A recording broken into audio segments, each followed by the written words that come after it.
All right, we live. Testing. Where's my man?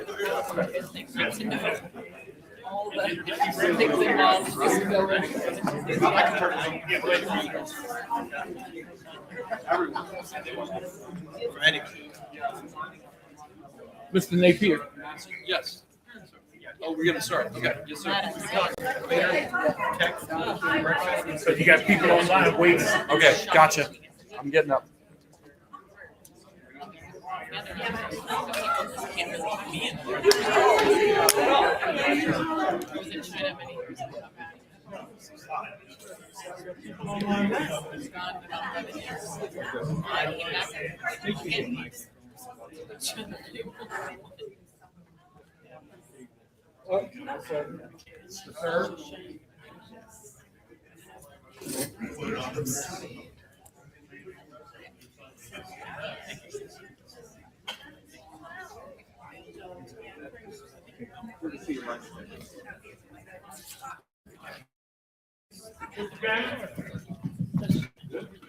Check.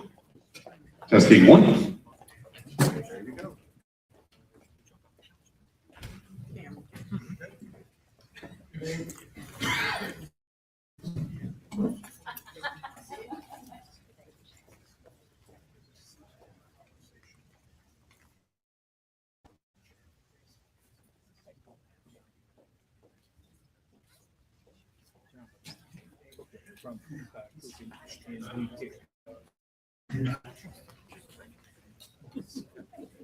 Good afternoon.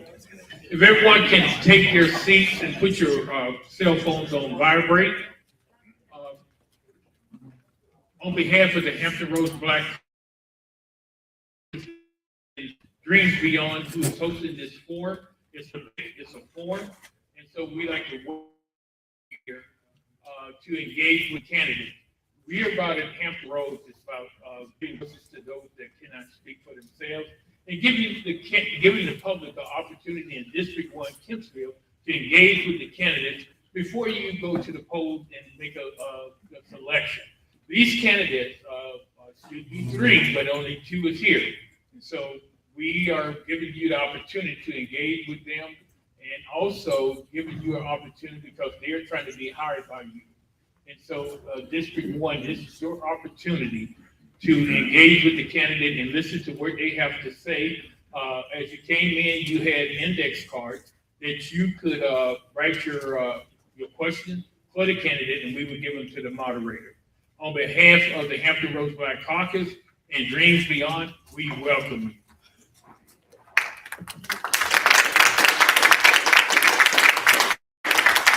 And also, if you haven't eaten, there's food and coffee and drinks over here. Okay, I would like to introduce Ms. Jambry, who is the charge of Poolside Cafe, and also We Care, Ms. Jambry. She is going to be introducing the moderator. Thank you, Ron.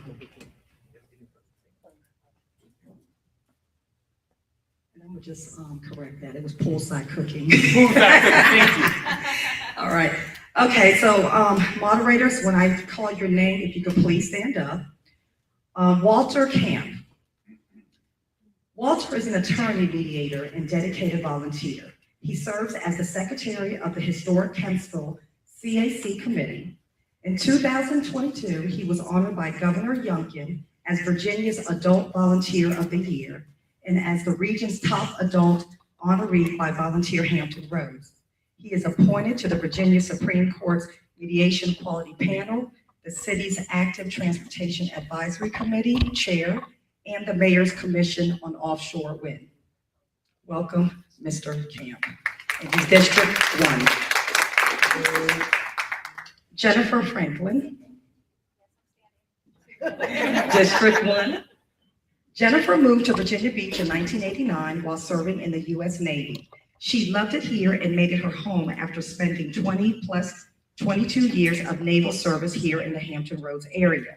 She has been passionate about education and had volunteered for over 22 years with the PTSA in Virginia Beach, and then was honored to serve as an elected official for for the Virginia Beach School Board since 2021. She is also an entrepreneur and small business owner locally. Welcome, Ms. Franklin. Sharon Felton, District 6. Sharon is a resident of Virginia Beach who was born and raised in this great city and was proud to serve as an elected member of the Virginia Beach School Board from 2014 to 2020. Serving as an education advocate, helping parents and students navigate through their education journey was such an incredible honor for her. She retired in 2019 from Old Dominion University with over 30 years of service at the ODU Perry Library. Welcome, Ms. Felton. Monica Parker, District 9. Monica serves her community as a member of VBCPS Special Education Advisory Committee and Equity Council. She holds a MA degree in Human Services Counseling from Regent University. She is also a certified qualified mental health professional for adults and children. Welcome, Ms. Parker. Ladies and gentlemen, this is our moderators.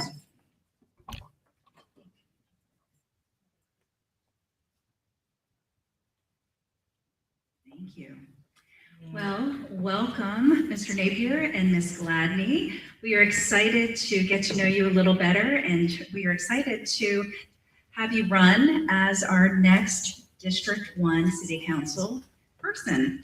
So how we're going to do this evening tonight is we are going to have you start with 3 minutes each of opening remarks. We have decided who's going to go first for opening and closing. We're also then going to move on to question and answers from the moderators. There are going to be 12 questions and you get 2 minutes to respond. And I'd just like to remind you that this is not a debate, this is a forum. So we just want to have a chance to get to know you.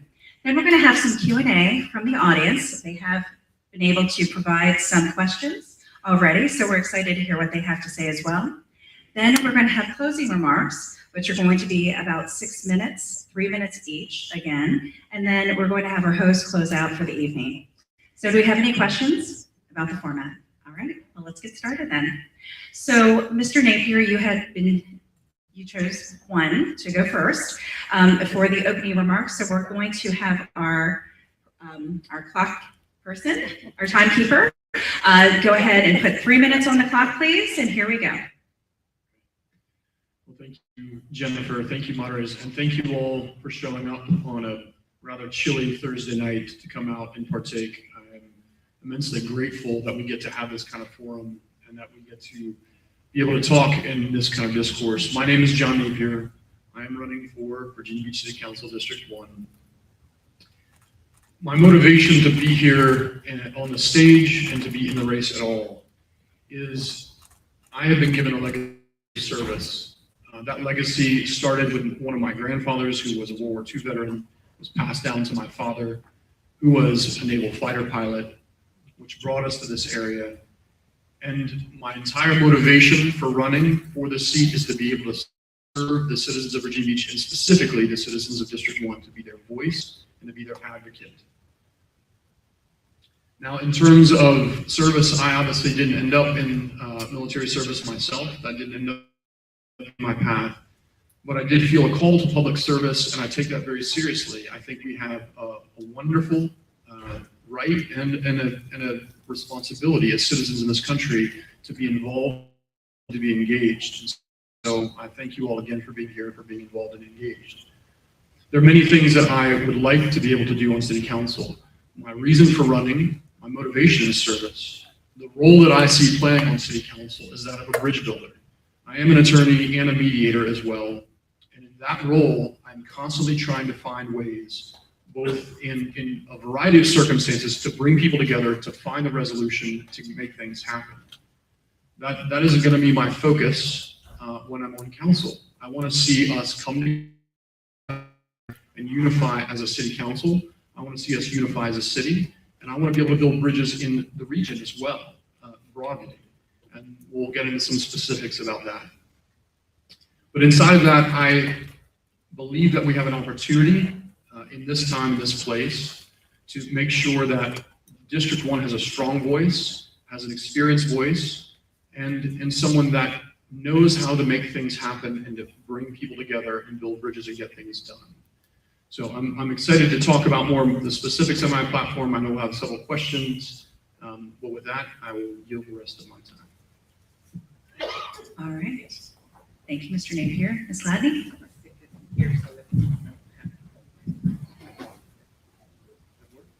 Okay, we're going to start 3 minutes now then. Good evening. Delighted to see each and every one of you here this evening. I grew up in Virginia Beach and have a strong foundation of faith as a result of being raised in my father's Pentecostal church. I'm the only candidate here tonight who matriculated through Virginia Beach school system. Therefore, I understand the mores. I can't hear you. I think holding the microphone. Okay, all right, so, all right. So do you want me to start over or do you? Okay, all right.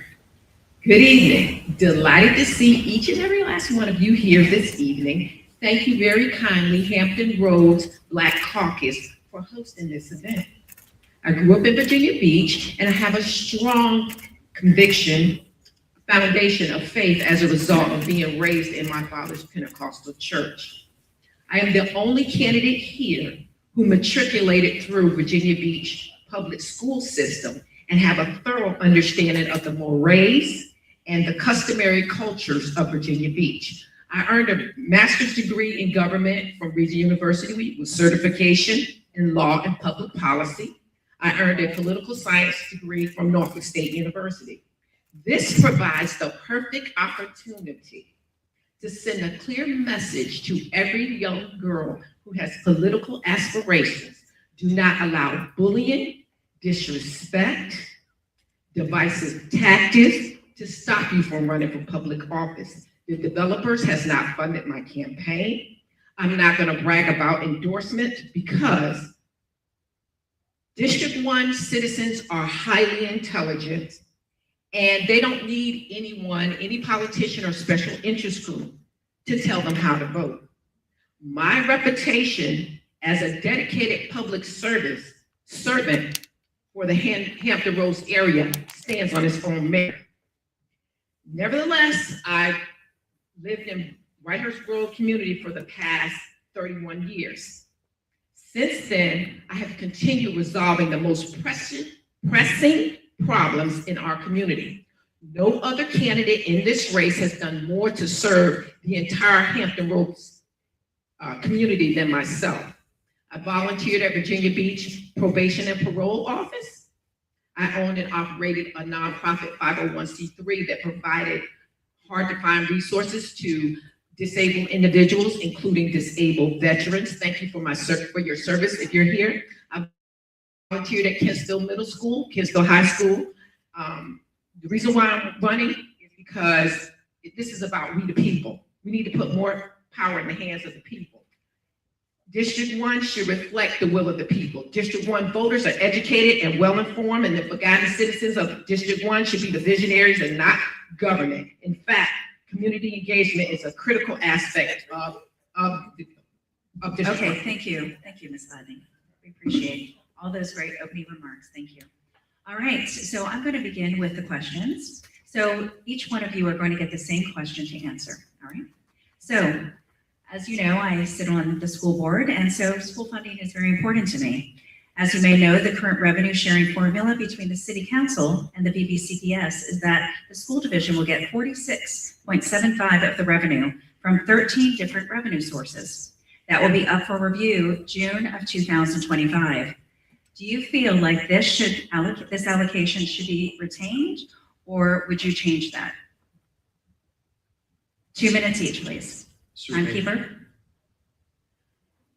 Thank you, Jennifer, for the question. I believe the revenue sharing source that the city has right now with the school board has worked very well to fund the schools and the operations. At this point, I don't see a need to be changing the revenue source or the formula as it stands. That's the long and the short of it. I think the revenue sharing model has worked and worked well to fund the schools and the needs of the schools. So I would at this point, I would be keeping the revenue formula. Okay, thank you. Ms. Gladney? I'm not an incumbent, so I'm not privy to a lot of information, but I will share my understanding. Okay. So the school system has under-executed their appropriated funds. School systems didn't spend the money they had allocated, yet they're still asking for more funds. The school system had enough money to fully fund a all-day kindergarten, but some board members rather asked the city council to increase taxes for all-day kindergarten. School system spent $20 million on artificial football turf. The school system has food trucks that goes around from school to school that has nothing to do with education. The new Princess Anne Taj Mahal High School has a $2 million budget. The school building does not coincide with intellectual attainment. Revenue per student is $17,000. However, the school lost 3,500 students in the past 4 years because of COVID, and some never came back. The school board is building schools double its size. Why is the school board asking for an increase when the student enrollment is declining? We need to cut some of the fat from the school budget. Although the capital improvement program addresses maintenance and renovation, the school needs to move some of the money from the operating expense to the school's construction. Investing in education is extremely important, but we really need to look at the numbers to see what the city can afford, and we need to lean on the constituents. Okay, well, thank you for that. I'm going to yield to Mr. Camp. Thank you so much and welcome. We're going to change up the order. This time the question will go to Ms. Gladney first. This question is about collective bargaining. Per state law, within 120 days of receiving a proper request from public employees to collectively bargain, City Council must vote whether or not to do so. Portsmouth City Council recently agreed to such a request. Norfolk recently declined such a request. Please tell the public how you would vote on such a request here in Virginia Beach and why your position is in the best interest of Virginia Beach's taxpayers. Ms. Gladney? So we need to recognize our strong to work law. Okay, the strong to work law is a powerful magnet for business investment. Workers do not need to join a union to hold a job. The only people who benefit from collective bargaining is union bosses. They would abuse their position by influencing policies and elections and the union welfare funds. It's important for Virginia Beach to recognize its right to work law. Thank you. Mr. Napier? Walter, if I can make sure that I'm understanding your question, are you asking if we were on city council today and there was a vote to either approve or disapprove collective bargaining for the city of Virginia Beach, are you asking how we would vote? Is that your question, just to clarify? The question, I want to be fair to Ms. Gladney, who's already answered here, that the question was, you would have 120 days from the time that a properly vetted request came to city council in order to vote on it. So if you were on council today, how would you vote? And please tell the taxpayers why your position is in their best interests. I would adamantly oppose collective bargaining. State with union securities have a lower income than states that right to work states. We need to send a clear message. Virginia Beach is open for business. I adamantly oppose collective bargaining. Thank you for the clarification. Mr. Napier? Thank you, Walter. I would also, given the question as it sits today, I would also vote to turn down collective bargaining. I'll tell you why, because just out of sheer administration costs, the current estimates that I've seen, and I know the city is going through a process right now, I think a working committee on collective bargaining, and I don't think any of us have seen those results, but from the estimates that I've seen and I've heard about, the sheer administration of collective bargaining itself is going to cost millions and millions of dollars. And that's not something that I believe the citizens of Virginia Beach taxpayers should be paying for. I think that we do a phenomenal job of supporting our public safety officials, the police, the fire, EMS workers. I know that as I understand it, the teachers got the largest pay raise in 20 years last year in the city of Virginia Beach. And so Virginia Beach does a great job supporting its staff, the public safety workers, and everyone else. And I think with that, they approved the step pay plan, which is, again, a great innovation and really supportive. It's a competitive advantage for Virginia Beach. I think collective bargaining would drive up costs, and I honestly don't know why. I mean, Norfolk just voted this down. I don't see why we need to be leading the way. I know that Portsmouth approved it, but they haven't approved a resolution because there's a two-step process. The city council has to vote, and then there has to be a resolution to solidify it into law in the city. So no city in Hampton Roads has done that yet. Not even Portsmouth. They had voted it up at one point and then couldn't get the resolution done. So they voted it up again, but they still haven't gotten the resolution done. And Norfolk voted it down. I think that Virginia Beach, Okay, I would vote it down. thank you, Mr. Napier. All right, Monica? Equitable school replacements. Over the past several years, new multi-million-dollar state-of-the-art schools have been built in Virginia Beach. Please share how you would ensure the equitable and timely replacement of other aging schools across the city in accordance with the current school replacement proposals. So you're asking about making sure that all of the schools are adequately kept up and not just single schools replaced. Is that a fair restatement of your question? Well, I think that the current budget, I know that I think many of us saw in the press, there was some consternation about 3 schools being replaced for upwards of $700 million in Virginia Beach. I genuinely don't know where those estimates came from. I mean, Kellam High School was fully built and completed in 2015 for $74.8 million. Now, I realize that was several years ago, we had some inflation, but the difference between $74 million and $238 million per school is astronomical. I don't know where that, I don't know that we're privy to the bid for that school, but I don't think it doesn't sound like the wisest use of the resources. I know that we have to make sure that all of the schools we have in Virginia Beach are adequate and safe and are the best possible learning environments for our students in Virginia Beach.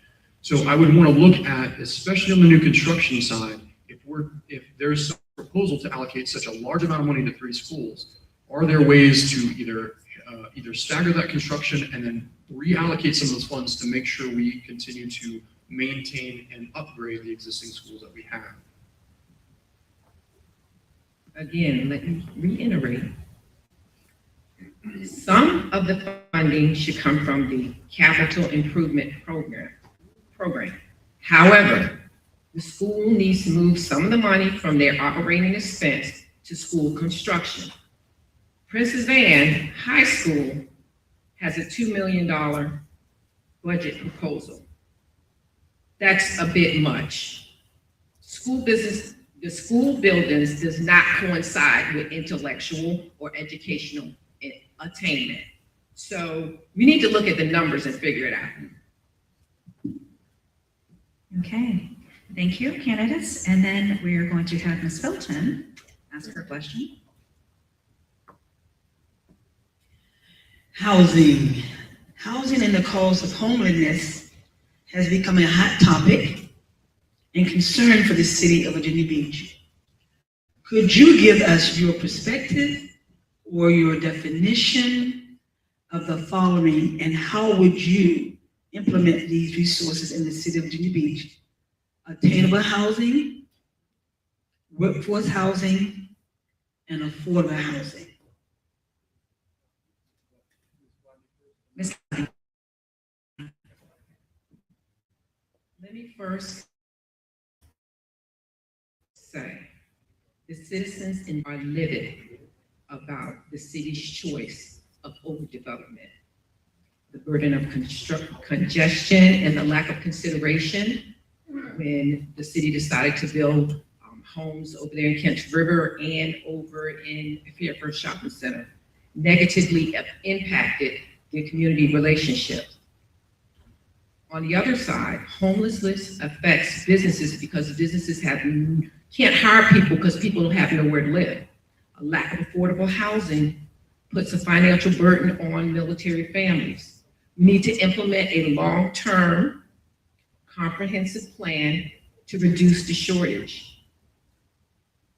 Ignoring the supply side of the housing shortage is similar to the children's game musical chairs. If there's not enough to go around, somebody loses out. First, policy should prohibit new construction in areas that's a high risk for flooding. Reforming land use regulations by issuing credits to developers to construct, rehab, and transform old buildings will increase the supply of affordable housing. Incentive programs that encourage developers to transform properties will also increase affordable housing. For example, the city might consider buying the Rock Church, and they can transform that into either affordable housing, vortex, or mixed-use retail. Okay, thank you, Mr. Napier. Ms. Felton, you asked about attainable housing, affordable housing, and workforce housing. Is that correct?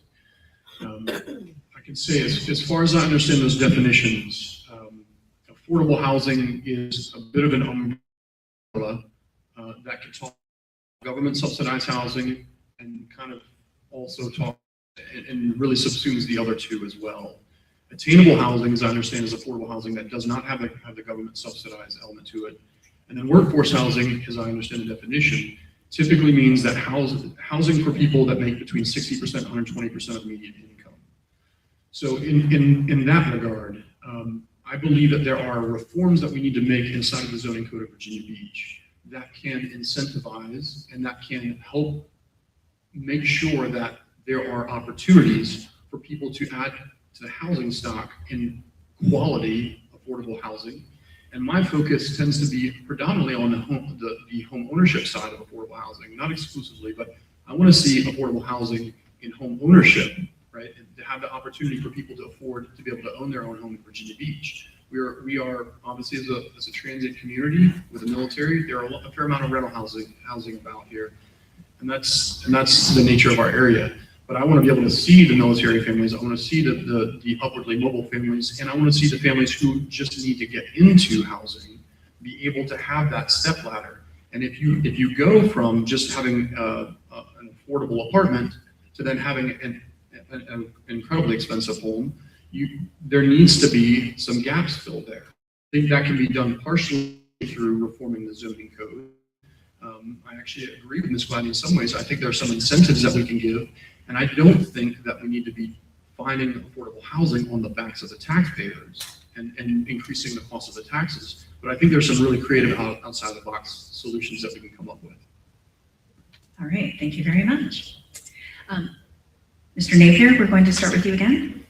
All right, so we're going to talk about taxes. Each penny of the real estate tax represents about $4.2 million in the city's budget and $3.6 million for the schools. 4 cents are paying for the stormwater package approved by the voters. Where do you stand on the tax rate? And if you favor cuts, what specific programs, departments, or decisions should offset those cuts? Well, we have to make sure that all of the money that comes into the city coffers are being used as efficiently and effectively as possible. While I realize that Virginia Beach has the lowest real estate tax rate of anywhere in Hampton Roads, that does not mean that the tax burden in Virginia Beach is necessarily as low as it should be, or is lower than anywhere else in Hampton Roads. The 99 cents per 100,000 is the lowest rate, but assessments, I think as we all know, if anyone owns a home, assessments have gone way up, and that's also an increase to taxes. So I'm dedicated to finding, now if you're asking what line item in the budget should be cut, I'm not gonna sit here and propose something very specific in that nature.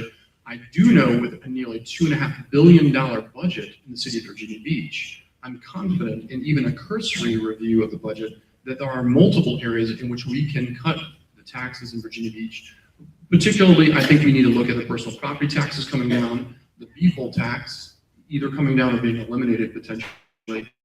I think there are ways in which we can reduce the tax burden and still make sure our core services are funded, because I'm not for cutting core services, but I am for using our money much more efficiently and effectively than we have in the past. And that includes all the money that comes in for the stormwater referendum that we talked about. We have to make sure that we look at that very closely. When all that money is spent on all those projects, it has to be used in a way that actually remedies the problem that it was approved for. Thank you. Ms. Gladney? I don't have an answer because I'm not an incumbent, and I don't take a position on a matter without thoroughly researching it. What I will say is, the city needs to show a $2.4 million budget that doesn't include tax increase and wasteful spending. City council should be the banker of the city's economy, and they should say to the administrators, you cannot spend that $6.5 million on the sportsplex because the citizens doesn't have it. The city should not increase taxes and public utility fees to balance the budget. Okay, thank you. Walter? We doing okay? Okay, good.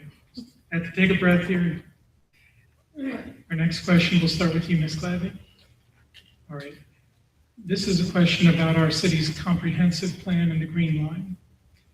Residents are expressing great concern about City Council upholding the comprehensive plan, as shown this year during the Silo at Southern Pines decision and the Project Wayne proposal to allow a private company to build a factory on public farmland below the Green Line.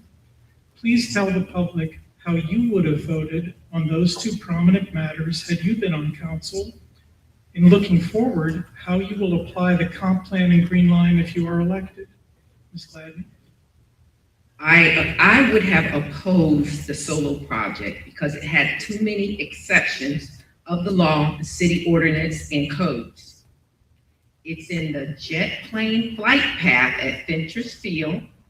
What if there was a mechanical failure? It's an attack on the agriculture land, and it caused more congestion. I fully support protecting anything within the Green Line. Okay, Mr. Napier? Walter, we've got two different things going on. You have the Green Line and you have the Blue Line in Virginia Beach. The Blue Line is Indian River Road, and I am fully supportive of making sure that we preserve the agricultural nature of the southern half of the city, right? The third largest industry in Virginia Beach is agriculture. It's $190 million plus economic impact to the city. It's incredibly important, and it's part of the very nature of Virginia Beach. Now, the Green Line is the start of what's called the transition area under the comp plan, and that's intended, as I know and recall from the city's documents, to make a transition from the more urban area of the northern part of the city into the agricultural south. So when it comes to specific projects inside of that transition area, they have to be looked at on a case-by-case basis. As far as Project Wayne, I do support the expansion of the economic base in Virginia Beach. I do support the fact that that was going to bring 1,800 new jobs to the city, which is incredible, and that kind of job growth helps take the tax burden off of the shoulders of the residential taxpayers. Now, if you're asking me on the specific vote, I wasn't on council, and I don't know all of the specifics of that application. So I don't think I could sit here and say. And the same with the Silo project, there are elements of that I understand that are very concerning to citizens. I know that they had to move things around so they were not in the flight path, that the residents are not in the flight path on that project. But I think on a case-by-case basis in the transition area, that's what the comp plan calls for, is you have to understand the nature of that area and what's being proposed, and does it meet that transition from the more urban to the agricultural south of the city.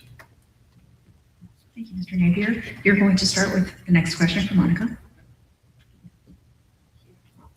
Okay, the next question, wealth distribution. The sustainability of the city is a collaborative effort of all districts. Considering that there are people who may have fallen down in their luck and need an opportunity to reestablish themselves, how would you ensure that wealth coming into the city will be equally distributed to areas of the city that are in need of a financial boost? Well, every year the city passes a budget, the city council passes a budget, and there are also continuing the capital improvement projects. And I think there are 252 capital improvement projects right now on the books for the city. And so I think the city council needs to look at and prioritize. And part of this district system that we have now is you have, honestly, you have some more closely watched representation for the different districts. And I think it's every council members. I look forward to being a voice for District 1 and making sure that those in need in District 1 are not only have the voice and have an advocate on council, but we're doing everything we can to meet their needs within the bounds of the role of what government is called to do in governance. So I want to make sure that every citizen of Virginia Beach is considered and that they are taken into account and that government also plays its proper role, you know, in the governance. And as the fiduciary duty of the city council, we have to be wise in all of the money that comes in and all of the money that goes out. Thank you. Ms. Lavin? Okay, so human capital is the key to economic growth. So we need to create opportunities that expand to every segment of society. Public-private partnerships that improve flood mitigation is good public policy. Public-private partnerships that deliver community service to address problems such as substance abuse and things of that nature is good public policy. Public-private partnerships that support projects such as the sports complex is bad public policy. So in essence, what we need to do is establish policies that will expand to every segment of the city. For example, we should host a seminar where small businesses can tap into government funding. The GSA is the largest provider of goods and services, and to help small businesses, we can host a seminar to help them develop or tap into fundings that can help them grow their business. Okay, thank you. All right, Ms. Lavin, we'll start with you. Ms. Dalton? Ms. Gladney, again, you're talking about homelessness. The PIT is the acronym for Point in Time Count.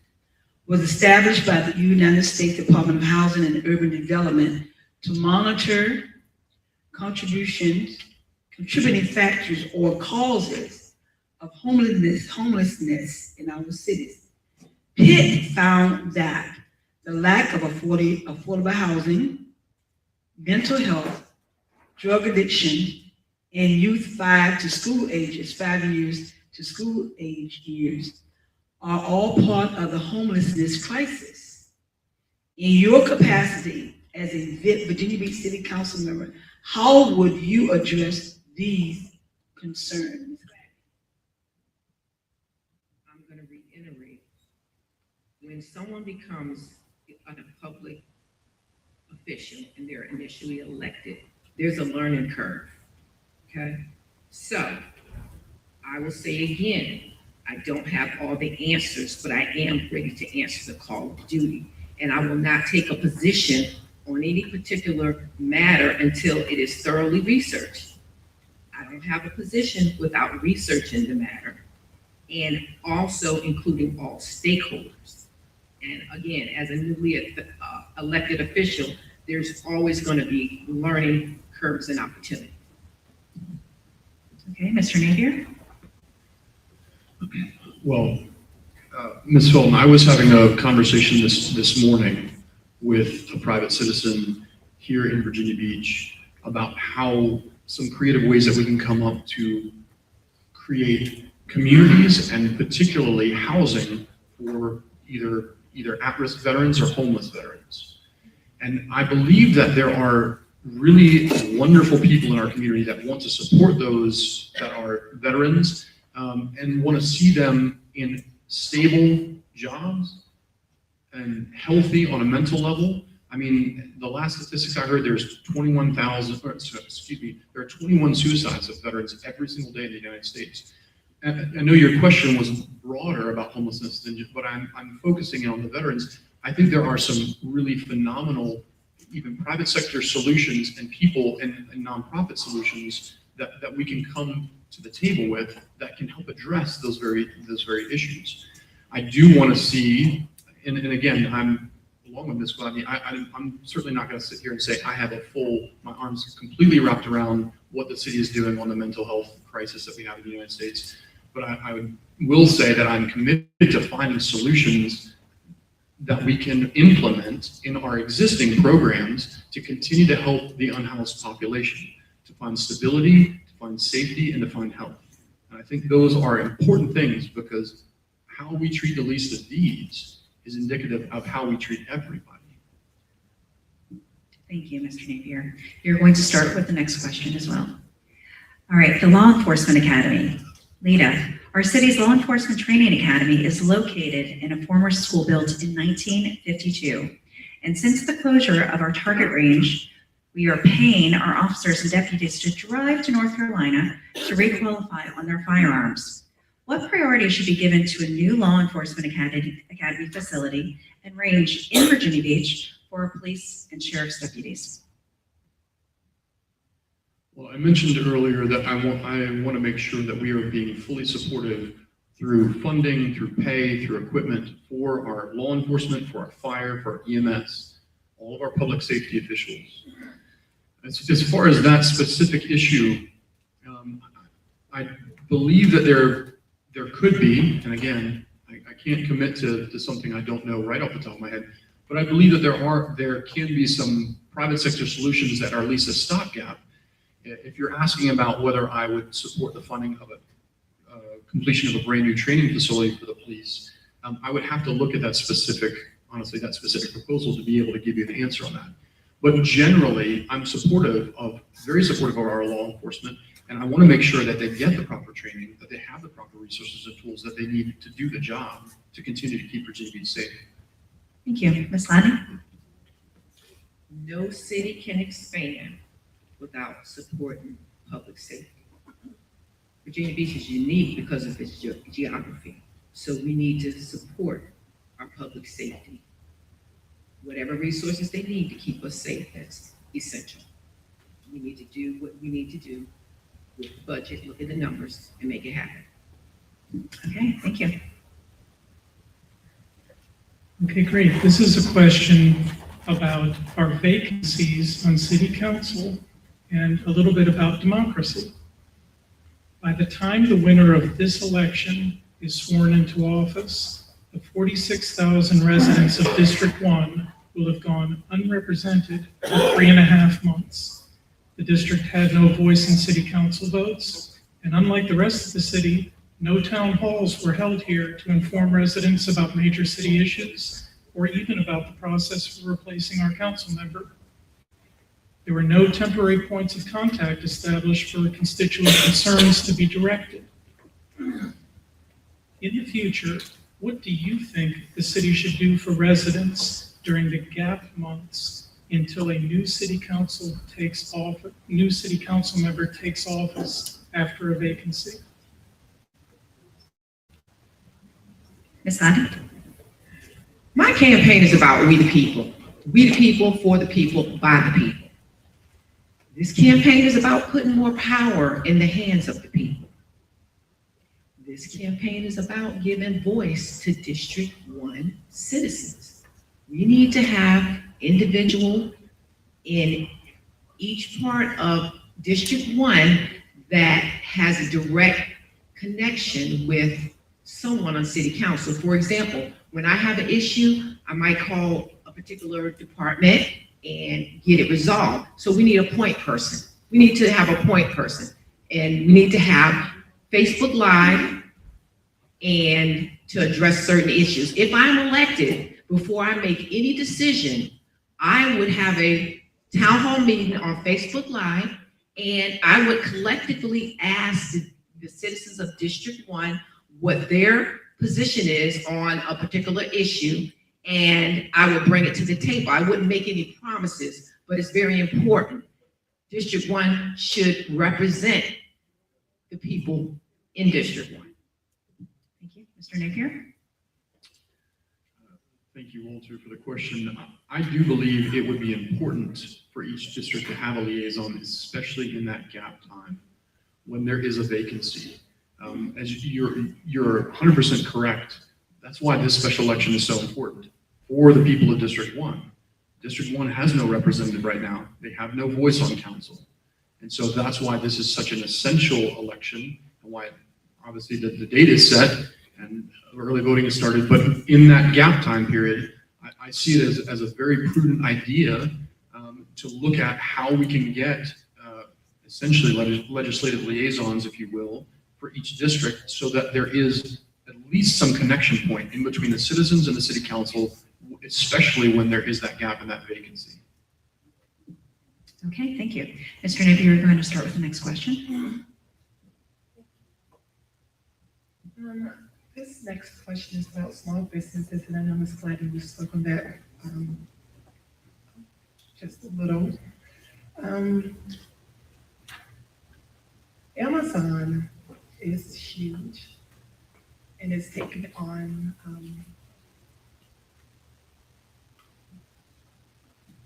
Amazon is huge. I'll just leave it like that. So when I think about Amazon and I think about the retailers closing up, this question is, how do you plan to protect the small businesses in the city so that they can stay afloat?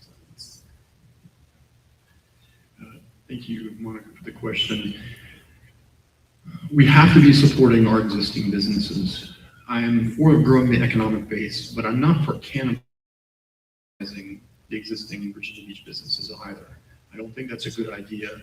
I know that my understanding the Amazon warehouse that's coming in is a distribution center, but I know Amazon in general has really had an enormous effect economically on retail centers. There's an element of that is free market, right? And there can be an element of antitrust in that. Now, I don't think that we're going to be asked to weigh in on antitrust laws on Virginia Beach City Council, thankfully.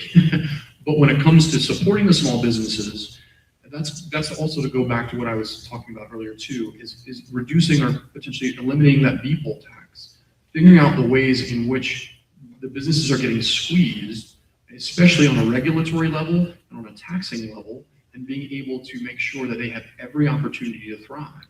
You know, if you're removing the barriers for the small businesses in Virginia Beach, then it's up to them to participate in the free market and either to thrive or not. But we have to give them every opportunity to thrive, to really continue to support not only the local entrepreneurs that we have in Virginia Beach, but all the people that they employ in those small businesses.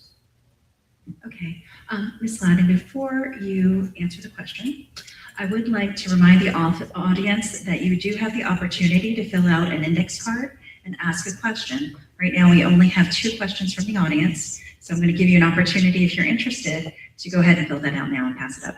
Thank you. Ms. Gladden. So again, I want to reiterate that human capital is the key to economic growth. Small business growth, how we can help small business growth is to host a workshop where experts can explain how to interface and tap into fundings to provide goods and services through the Government Service Administration. Funding is available through the GSA for businesses to deliver community service such as substance abuse, which will address the opioid crisis. Local small businesses can win contracts with the government through the GSA, which is the largest buyer of goods and services. So that would be where I would start. Okay, thank you. All right, and Ms. Gladney, you are going to start with the next question. This question is about neighborhoods. And Ms. Gladney and Mr. Napier, you know, my Bible stated that I was born and raised and still live in District 6 in a historical African-American community. But I have family and friends who live in District 1 in Kinsville, and which most of them are older neighbors, few friends behind me that represent District 1. The neighborhood, along with new multifamily developments and commercial areas undergoing changes, what do you believe are the key challenges for keeping District 1 a desirable place to live? And what can you, as a new council member, do to help with this situation? So I have lived in Whitehurst Grove. I'm the original homeowner, and I had the home built in 1992. Prior to moving in there, the city had intended to extend Tail Road and Tompkin Lane, which would have caused the Indian River Road traffic to cut through the neighborhood. A group of us got together and we stopped the city from extending Taylor Road and Tompkin Lane, which has kept our neighborhood safe. Also, I live next to a house that's a rental house, and from time to time we have people move in. It's one family, and then a month later you have 10 more people. So I stopped unauthorized occupants from living in that house. So we have to be really proactive. Now, I'm not sure, but I believe the community you're talking about is Queen City. I went out there and I talked to the residents of Queen City, and their biggest concern, every homeowner in that area has a concern with safety because of the speeding problem that they have there. We need to streamline the traffic calming program. It's a cumbersome process, and it shouldn't take 15 years to slow down traffic and to prevent the residents in that neighborhood from being hit by a car. What I actually did was I drafted a letter for the residents in Queen City and gave them specific instructions as to how they can start the traffic calming program. They also needed a park. They needed that park that's in the Queen City to be fenced in. So I also drafted a letter and explained to them how they can go about requesting from the city how to get a fence around there. So teaching them how to be proactive. Okay, thank you. Mr. Napier. Thank you, Ms. Fulton, for the question. I want to make sure that we're meeting the needs of District 1 and they have a voice, and not trying to figure out what they need and tell them what they need as well. I think it's important to be able to be engaging the citizens. And both Teresa and I have been going around District 1 quite a bit, and we have some ideas and we have people we've been talking to. But I wouldn't want to implement a much larger, more comprehensive survey process, feedback process for the district to make sure that I have some ideas of how we can do traffic calming. I mean, there are stop signs needed. Our predecessor, Rocky Holcomb, helped on. I know he spearheaded on Lord Dunmore. There were stop signs and some speed tables put in there. Not everyone's happy about the speed tables. I talked to some of those residents, but they were happy about the stop signs, and we do need to look at the safety aspect. But we also need to.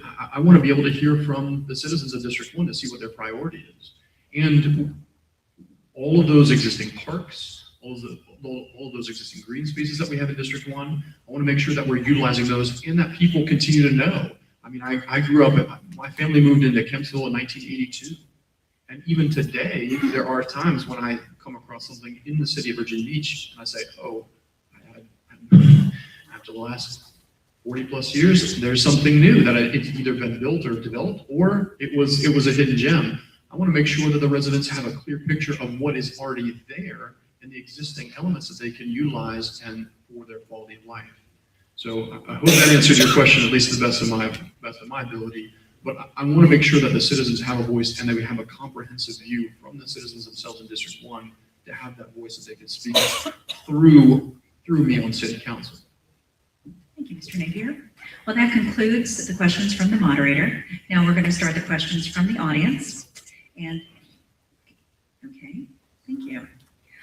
Their first question, and I'm going to let all of our moderators ask a question as well. So I'm going to give each one of you a few questions, okay? And the first question is, what is the role of government in the lives of citizens? So what is the role of government in the lives of the citizens? The role of government is to serve the people that elected. We have a representative democracy in the United States. Whoever is in office at every level, federal, state, local, we are elected by the people to be the voice of the people on whatever position we've been. In our case, city council. So the role of government is to serve the people, right? They call it, the people that work at the city are civil servants, right? People that work in government and employed by government are civil servants. So plain and simple, again, that goes back to my entire motivation for running for city council is to serve the citizens of Virginia Beach. That's what government is supposed to do. And then we have to administer and have the fiduciary duty to make sure that we're utilizing any funds that come in the coffers through the taxing and the other revenue sources. We have to make sure that we're using that as efficiently, effectively as possible, and then making sure that the citizens of Virginia Beach get as much of their money back as we absolutely possibly can. So it is service, plain and simple. That is the role of government. I believe city government should reflect the will of the people, plain and simple. Thank you. Nice, concise answer. All right. Okay. Monica, would you like to ask your question? I would like to ask my question. Hopefully I read this correctly. Would you vote to approve housing development on the Signature Golf Course, which is already in the transition area, I believe this is saying, and already meets limitations, and it has another word there, I think it's density limitations. Thank you. Again, if elected, before I make any decisions about on any issues, I would hold a town hall meeting with the constituency and get their input, and I would bring that to city council. And I understand you have to be able to negotiate and compromise, but it's very important for me to get the input from the city because I believe in individualism. And I believe that because the citizens in District 1 are highly intelligent, very educated and informed, they know what's best for the community. Okay, thank you. Ms. Felton? Would I get a chance to- Oh, I'm so sorry. I am so sorry, Mr. Napier. Absolutely. You want to move on? Go ahead. No, please, please, please. I apologize. I don't have to answer that question. I'm kidding. Yeah, I think Ms. Gladney makes a good point. You have to understand whatever proposal comes in, and you have to understand it in the context of what the city's comp plan is. I've talked to citizens that live out in West Neck, and I know there is a great concern for people who bought homes on a golf course or near a golf course that was essentially baked into the value of their home. And then the idea of that golf course completely going away and then putting up some three to 4 story apartments is greatly concerning. And I understand that concern, and I would share that concern. And I think you have to go through the process and see what is being applied. You know, there has to be an understanding and a going through the process to make sure that whatever is proposed would have to meet the requirements and is specifically considerate of the existing homeowners there as well. Thank you. And you're going to go first this time. All right, Ms. Felton? I'm not Ms. Felton, but I'll ask the question. Okay. This question, the audience member has written the following. Cut-through traffic in Fairfield is dangerous. The neighborhood has worked for over 20 years to fix this problem. It is still not fixed. We need a council rep that will support neighborhood traffic safety. How will you support residents who are in harm's way? Well, again, if specifically if we're talking about Lord Dunmore, I know that there have been the stop signs that have been inserted and some of the speed tables. But I've also talked to residents out there and they're saying that's not enough. Or some of the residents next to the speed tables had to put in new windows because of the immense noise that came from the speed tables. That's concerning to me. I think some natural traffic calming elements, stop signs are important. We could probably add to that. And frankly, I would want to see the police force out there enforcing some of those speed limits, because that I found, and even the residents have told me in the past, the police have been out there and helping to set up speed traps to slow people down. And from what they've told me, that's been one of the most, if not the most effective way to do it, outside of the stop signs themselves. So I would want to look at strategic areas where we could add stop signs in and see if we can allocate resources from the police department to make sure that speeders aren't blowing through the Fairfield neighborhood with impunity. Thank you. Ms. Gladney? Again, this has been a prevailing sentiment throughout District 1. There's a speeding problem in my neighborhood, on Whitehurst Grove, everywhere. And we need to streamline the traffic calming program. Now, speed humps are smaller than speed bumps, and they will slow down traffic. Rubber speed cushions only cover a part of the street, allowing emergency vehicles to pass. Funding for the traffic safety comes from the capital improvement budget, so they'll have to compete with other projects. However, this is an urgent matter that needs to be addressed immediately. Thank you. All right, Ms. Hilton, and Ms. Gladney, we'll start with you. Ms. Gladden, as a former Park and Rec commissioner, I hope this is what this question is talking about. It says, do you support the VB trails? We understand. Do you support the VB trails? And I'm assuming that they might be talking about the walking trail, the biking trails that we have throughout the city, that considering the health and well-being of our citizens. And we are known, the Park and Rec of the city of Virginia Beach is known to be globally looked at the things that we have implemented in the city. So they're asking me, this citizen is asking you, do you support the Virginia Beach trails? The existing ones, I do. I don't think the city should waste money developing more trails. I'm a holistic person. I love outdoors. I farm, I walk, I support the farmer's market. I love going down to Pungo, to Blue Peaks, and Mr. Meg's farm. So it's important for children to get off the computer and to get on the trails and to do some holistic things. It's better for their whole being. So I support the existing ones. But not anymore. We will have to look at the numbers. I'm not gonna pinpoint or tie myself down. We'll have to look at the funding to see if that's available. Okay, Mr. Napier? My simple answer is yes, I do support the Virginia Beach trails. Okay, that was brief and concise. Okay, Monica? Virginia Beach is very racially divided.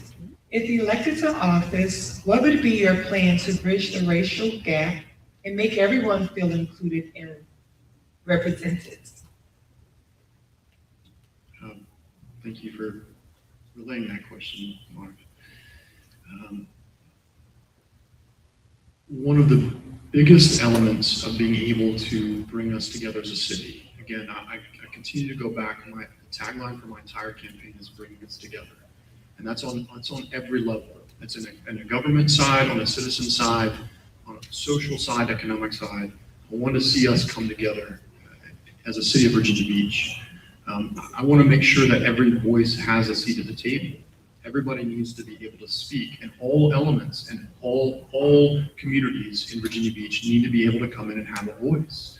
And I think I would love to see, and I would do my best to spearhead it, and I'd love to start in District 1, but I would want to make this a citywide element in Virginia Beach, where we could bring all of the stakeholders to the table and have the ability for everyone to bring their input on that very specific issue. I know that even myself, I need to do a lot more listening. So I need voices speaking that I can listen to, and I want to invite that on a citywide level. Thank you. Ms. Gladney? Again, I'm gonna reiterate, I am the only candidate here who matriculated through the Virginia Beach public school system, and I have a thorough understanding of the mores and the customary culture of the city of Virginia Beach. Bottom line, an open dialogue. Anybody who want to ask me about the Black culture, I'm open and honest. Any questions I had from any other culture, they've been open and honest with me. And if you look at my website, you see it's very diverse. All the pictures on my website is a very diverse culture. Okay, thank you. I'm just going to ask a Jeopardy question from the audience. Can you name any well-run democratic cities in the United States? Nope. Okay, that was quick and easy, all right. My answer is the same. I don't know of any. I don't know of any particular Democratic-run city that I would characterize as well. Okay, thank you. All right, we're going to let Mr. Kemp. Okay, this audience member would like to know the following. City council is evenly split, 5 men and 5 women. How can you as a council member best address the issues that are of interest to women in particular? Housing, daycare, pay inequality, domestic abuse, etc. John.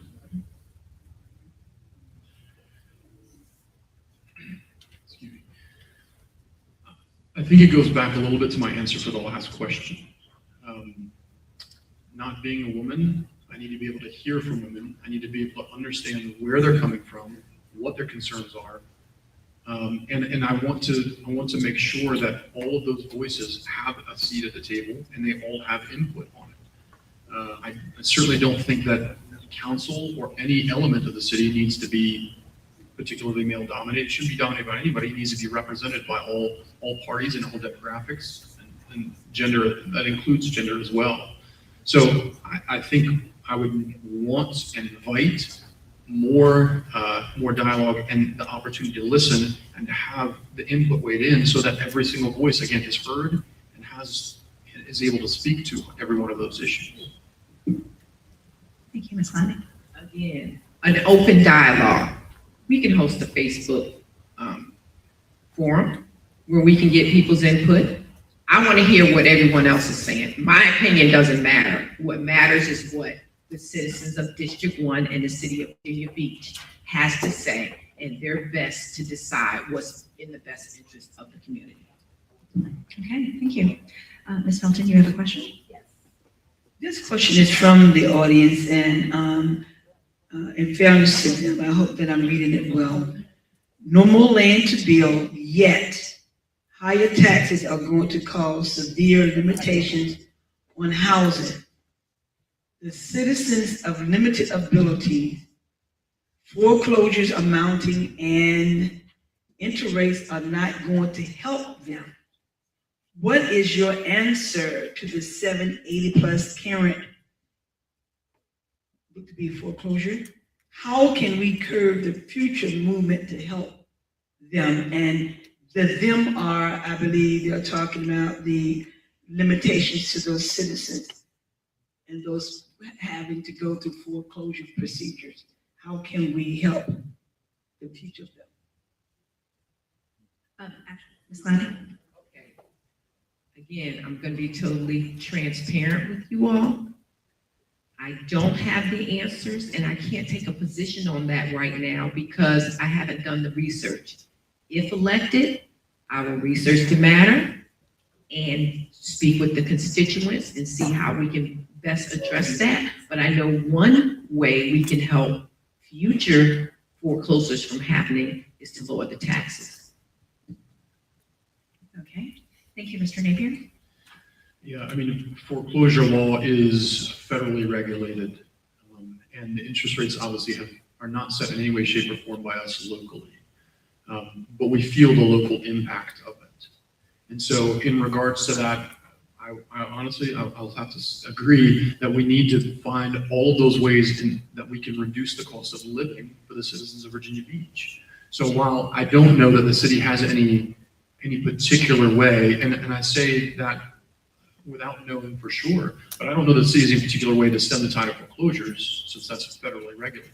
We do have a way to continue to support the citizens to make sure that they can stay in their homes as long as possible, and that they have the ability to thrive.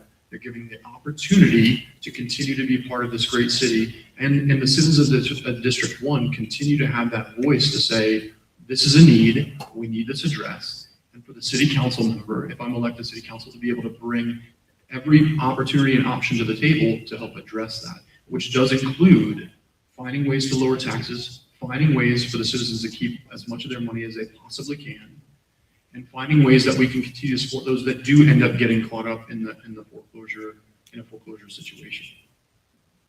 Thank you. And I'd like just to remind people that out there that we do have free housing and counseling services throughout Hampton Road. So I would absolutely advise them to look those up, and they're free. All right, so one of the last questions, I believe, is what are your thoughts about the proposed plans for the Violet Bank Trail in Kempsville? John? I know that there seems to be a split in the community as to some people who want the paving and some people who don't. My primary concern there would be, A, the safety of it, and what makes the most sense for the safety of the residents on that trail particularly. And then we have to look at the cost of it. And we have to make sure that it's not, A, it's not exorbitant, and B, that we're doing it in the most economical and effective way that we possibly can. I think that the voices in the community, they all need to be able to be heard, but at the end of the day, when you have a split, you have to make a decision. So as far as my rubric, I'm going to look at safety first, and then I'm going to look at cost and see how that plays out. Thank you. Ms. Lottie? Well, the residents that I spoke with in Bellamy, which is where that is, are very upset about that. They feel like it's a waste of money. I don't know much about it. I'm just getting the feedback from quite a few of them there. So I'm unable to make an informed decision at this juncture, but I do know a lot of the residents do not support that project. They feel like it's just like the money dump with the sports slabs and the convention center. So. Okay, thank you. Fellow moderators, do we have any other questions in front of us? No? Okay, well, at this point, we are going to give you 3 minutes each for closing remarks. We are a little bit ahead of schedule. So we'll give you maybe just a little bit more time, 4 minutes, if that's okay? 4 minutes to finish up your closing remarks. If you need 4 minutes, you have it. So I am a woman of substance, conviction, commitment, courage, and conservative values. I don't have all the answers, but I am ready to answer the call of duty. Simplicity is how the government should operate. We need to cut taxes and wasteful spending. We need to lay a solid foundation for lower taxes, economic growth, flood mitigation, and traffic calming. The government, city government, needs to stop living at a Porsche pace on a Ford budget. Let's create a great future for District 1. I humbly ask for your support. Vote to russellgladney.com. Okay, thank you. Mr. Napier? Thank you, Jennifer. We've talked a lot about how District 1 and the city at large is run, ways that it could be run differently, ways it could be run better, the ways that we need to continue to incorporate on a better level citizen input. I personally believe that Virginia Beach has its brightest days ahead. I love Virginia Beach. I grew up in Kempsville. I love this area, and I think that the potential for the city continues to grow. And I want to do everything possible to represent and be the voice for District 1 on City Council, and to see the city use its resources in the best way possible to make that happen. We do have to make sure that we do everything in our power to reduce the cost of living for the citizens of Virginia Beach. We do have to make sure we have a consideration for every citizen of Virginia Beach, and that includes the least of these, those people who do not have the means or ability to help themselves. We do have to make sure that we continue to support public safety, our firefighters, our police officers, sheriff's departments, EMS. We have to make sure that our core services are funded and that they are fully supported. And I think we have to continue to look for those opportunities inside of Virginia Beach to come together, frankly, to bring unity on council, in the city of Virginia Beach, and in this region as a whole. I'm here as a service. My motivation is to be serving you all. All of you here that are in District 1, my goal is to serve you. This is not, this running for office is not service of myself. I don't need to have my name in lights. I don't like seeing my name on signs, to be totally honest with you. That's not very comfortable for me. And that's not why I'm doing this. I'm doing this to be of service, and I'm doing this because I believe that Virginia Beach can continue to grow and become even better than it has been. Our brightest days are ahead. We need to come together and make sure that we do that as citizens of Virginia Beach, and specifically in District 1. We need to make sure that our needs are considered and met throughout the district, and I want to be that voice on council. I want to be that advocate. I want to be the person who comes in and says, we can find a way to work together on all of these issues. I know that for everyone on city council, I talk to almost every member of city council at this point, and I have high confidence that I have the ability to work with every single one of them. We're never going to see eye to eye on everything. That's just an impossibility. And frankly, we probably shouldn't see eye to eye on everything. That would be a little bit scary, frankly. We wouldn't have a diversity of voices if that were the case.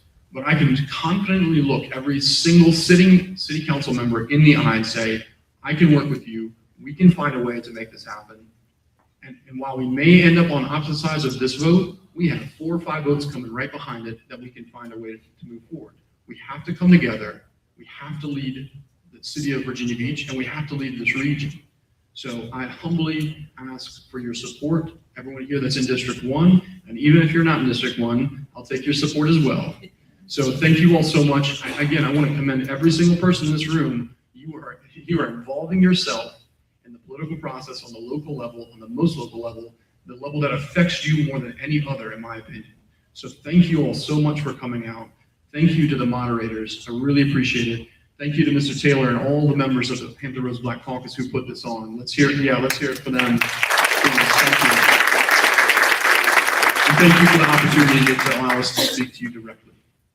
All right, thank you. Well, Mr. Taylor, we're going to get this back to you to wrap the night up.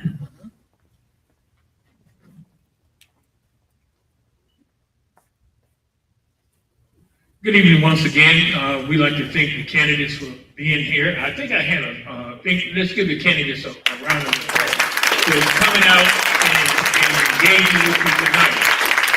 I got a card here. So could someone explain why the third candidate is not here tonight? Well, you probably have to contact him. When we first set this up, this was the first thing he signed up for. And then I think we got something said that he had conflicting schedules, but this was the first one. I don't know the scenario. You have to call him up, talk to his campaign. I'm not going to speak for him. I let him speak for himself. He's old enough. That's what the Bible said. Yeah. So we'd like to thank my moderators here. Hey, thank you for taking time out of your schedule and everything. And also, we would like to let everyone know that it wasn't here tonight, that it is being streamed live. They can be archived, and we can go back and review it if you didn't have time, or if you had to go to work, so people can go back and can review it. Also, I'd like to thank our co-host, Beyond Blessing, right here. Blessing, Dreams Beyond, for being co-host. And I'd like to thank Ms. Jammer, who is Poolside Cooking, and We Care. Thank you for supporting us. And also, I'd like to thank our board members who are here. The board members, you can just wave your hand. Yeah, the board members are here. We'd like to thank them here for supporting. And I'd like to thank you for engaging, because this is what it's all about. We have to engage with our candidates and see who is the best candidate for each seat. you know, and so this is what we're about in the Hampton Roads Black Caucus. We're about engaging the community, giving the community the opportunity to engage the candidates. And as we move into next year, you know, it's a big election. You're gonna have city council and school board seats up. And so we'll be looking to put on another forum like this.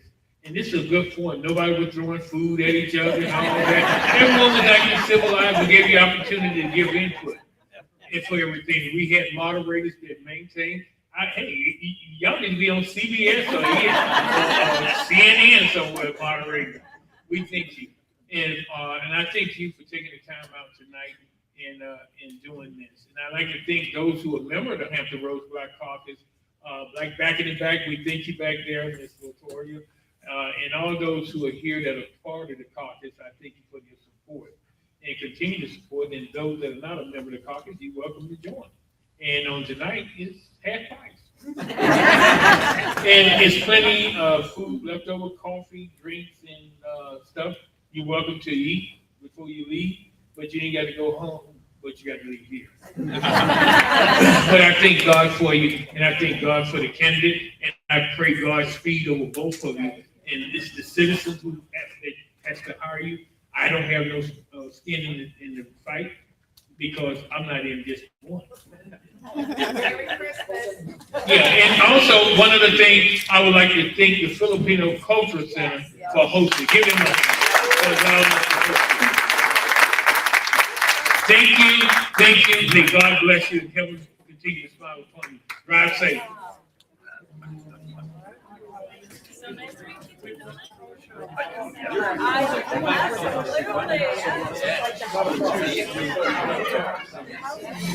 Thank you.